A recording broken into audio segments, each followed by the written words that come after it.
Baik, tajuk untuk pagi ini adalah pertumbuhan pribadi yang sehat. Ini hari ini adalah 9 hari bulan Januari. 10 sudah. Saya pula ketinggalan masa. Oke. Masih ingat semalam. Alright, 10. Thank you. Mungkin saya uji kau saja. Alright. Silap. Oke. 10. Masih ada lagi bawah, masih awal tahun. Dan bila ada awal tahun, selalunya apa? Satu yang banyak orang buat ialah dia buat resolusi. Saya mau kurangkan berat badan 5 pound, 5 kilo. Saya mau kumpul 10 ribu pada ujung tahun 2016. Saya masih bujang, saya mau cari teman hidup pada ujung tahun ini. Dan semua orang ada cita-cita, ada angan-angan, ada pengharapan yang kita tulis sebagai satu resolusi atau satu azam. Betul ke tidak? Ada kita meluahkan atau kita menuliskan apa yang kita harap akan berubah. Saya berharap tahun yang baru kamu akan betul-betul melangkah lebih maju, lebih tinggi, lebih berjaya. Jangan lagi tiap-tiap tahun baru tapi orangnya sama, keadaannya sama, bukan lagi sama, semakin teruk lagi. Itu yang berlaku kepada banyak orang. Walaupun dia ada cita-cita, dia ada angan-angan, dia ada mimpi, impian, tetapi banyak itu tidak terjadi. Jadi pagi ini saya mau berkongsi dengan kita bagaimana kita harus bertumbuh dan di dalam sudut apa yang harus kita bertumbuh. Itu sebabnya saya mentajukkannya pertumbuhan pribadi yang sehat. Next please. Apa jenis pertumbuhan? Berapa orang mau bertumbuh dalam tahun 2016 ini? Ada yang tidak angkat tangan. Kamu tak pahamkah kamu tidak mau bertumbuh? Atau kau malas? Kau sudah suruh angkat tangan pun sudah malas. Jangan harap mau bertumbuh. Minta maaf saja saya terus terang. Oke? Betul? Kalau angkat jari pun tak boleh. Jangan harap mau maju. Oke, saya tanya balik. Siapa mau bertumbuh? Barulah. Oke. Kau betul-betul mau bertumbuh?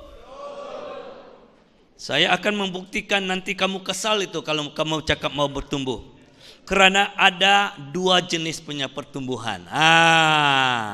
Jadi soalannya apa jenis punya pertumbuhan? Kalau kau bertumbuh dalam cara yang salah, kau akan kesal itu. Betul ke tidak? Itu sebabnya saya menitik beratkan pertumbuhan yang sihat. Ada juga pertumbuhan yang tidak sihat, yang buruk. Siapa yang mau bertumbuh dalam perkara yang buruk? Tiada. Kalau ada tangkap dia, antar pergi hospital mental. Ada 2 jenis. Jenis pertama, mari kita tengok. Next please. Okay. Ada yang positif, ada yang negatif. Bila kita bertumbuh, ya ada semakin kaya. Siapa mau semakin kaya? Semakin bahagia, semakin sehat, semakin matang, semakin beriman, semakin berjaya, semakin berhasil, semakin yakin, semakin berpengetahuan, semakin mahir, semakin jelas dengan tujuan hidup kita. Haleluya. Itu yang kita mau. Amen.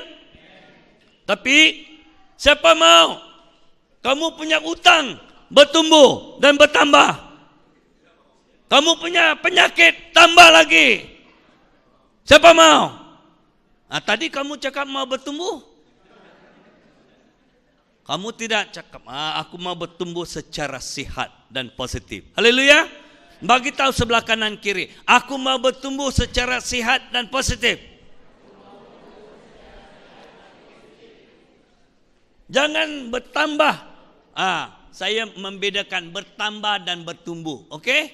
Bertambah, jangan bertambah utang, bertambah sakit, bertambah ketagihan. Kalau dulu merokok 1, sekarang mau 10. Dulu merokok, sekarang mau vaping lagi. Itu sudah tambah bodoh sudah. Ya? Oke? Kalau dulunya gemuk, tahun ini mau tambah gemuk. Siapa mau? Kalau dulunya 2 inci sini, sudah tahun ini mau 5 inci. Siapa mau? Banyak orang tidak mau, tapi terjadi juga. Oke?